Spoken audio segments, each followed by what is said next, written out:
What's up, guys? Today we're going to be doing another revisit of a older flagship phone here, the Galaxy S10 5G. This is a really cool phone that I like to revisit every year. It's not really a very popular phone, on the channel, but it's a very interesting phone, I think, in Samsung's history because with the, trio of the S10 series, and then they kind of popped this one in here with the 5G. But this one was kind of very forward thinking for, 2019 because the S10 Plus has a 6.4-inch display, but this thing is massive, at the time, a 6.7-inch display, and it was really cool to see. And basically hardware wise, it looks like a regular S10, right? Which is fine. I think the S10 series has aged pretty well. What do you guys think? I don't think these phones really look that old. I think like 2019, 2018, really cool year for design here. But very nice looking phone, very nice to hold. We still have the headphone jack, but we also see something interesting that Samsung started to do was they actually removed the SD card that the other S10 models had. So that was pretty interesting. That was the kind of the beginning of, kind of testing the waters, I guess, with, can they remove features and how people would react to it. But nonetheless, the S10 series just really great hardware wise. I really love how these phones are aging. And of course, IP68 dust and water resistant as well. And yeah, let's talk about this panel here. Very nice, big, beautiful screen here. And the cool thing about this display is it's a 1440p display. It's kind of got this double punch hole thing going on up top here, which you could, get some custom wallpapers to kind of look, cool with it. But it's HDR10 plus, it's 502 for the PPI, and it is a curved panel as well. And I just really love the colors of these older panels. I think they look great. They look, to me, I just really like these. I don't know if they're not probably not as color accurate as some of the newer displays, of course, but I do like that look where it just looks like it's popping out of the display. The colors are just really vibrant here. But overall, I think this display looks great. Obviously, the flagship phones have gotten huge, so I think a lot of people really liked having a really big phone. The S10 5G has the Snapdragon 855, which is still able to play PUBG at extreme 60 frames. Yeah, it's still pretty smooth. The good thing about this processor is that it doesn't really overheat or heat up, and it performs really well in daily activities. So that is something that I really like. This phone got its last majorOS update with Android 12 when you're at 4.1, and it has 128 gigs and 8 gigs of RAM on the base model. So this phone actually does really good with the multitasking as well too.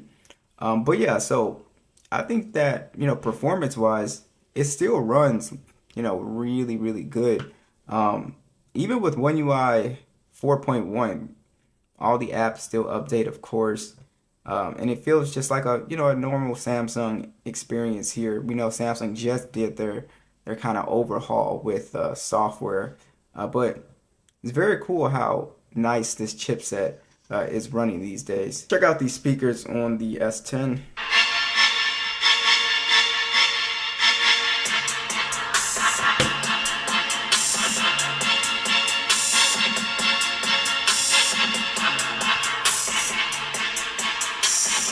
So another thing I really like about this phone is the speakers are really loud, especially when you put it on the table like this because it's able to sit completely flat. The speakers have a ton of bass and they're actually pretty loud. They're the loudest out of the entire S10 series.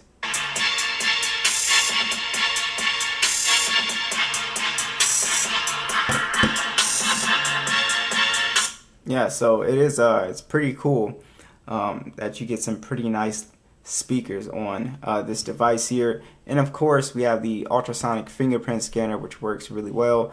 This phone still has, Samsung desktop support and stuff like that. Honestly, only thing that is kind of missing is, of course, like, updates and stuff. But the biggest thing that you will notice with the software experience, at least for me, is probably going to be the AI stuff. And that is even if you might not even use the AI stuff, so it might not even matter. But I think that'll be the biggest thing going forth if you have been holding on to, these older devices, S10, S20, stuff like that. Talk about the cameras on the S10. So you do have a 12 megapixel standard and a 12 megapixel telephoto. This one can go up to 10 times zoom, and then you have a 2 times optical zoom. It has a 16 megapixel ultra wide, and you also have that 0.3 depth sensor on here as well. You can shoot in 4K 60 with a 10 megapixel selfie, and then you also have another depth sensor up front, and that also shoots in 4K 60. I think the shots pretty much look like, basically an older flagship, of course, but I still think some of these shots look pretty solid. There's a good amount of detail, pretty good color here. And of course, with these older flagships, one thing you'll notice is low light photography. It can be definitely a little bit soft, which is to be expected. But I still think, as you guys can see, you can still get a pretty good shot out of the S10. So I don't think the image quality is bad. Samsung used to do this thing where, like, if you take pictures of just colorful stuff, it would look extremely colorful. Like the green would look extremely green and not necessarily like real life, but yeah, I think the photos look okay. And another thing that's pretty interesting with this phone is that you do have a bigger battery on here. So the battery life is actually extremely good on here. It's a 4,500 milliamp hour battery, which was pretty big for the time. And you have a 25-watt charging on here, wireless and reverse wireless charging, especially if you put the screen in 1080p. And yeah, the standby time is just excellent. Still to this day, the battery life is extremely good on this phone here. So just a very interesting, look back of the S10 5G. Be sure to let me know what you guys think. Did you guys own this phone? And I'll see you guys in the next one.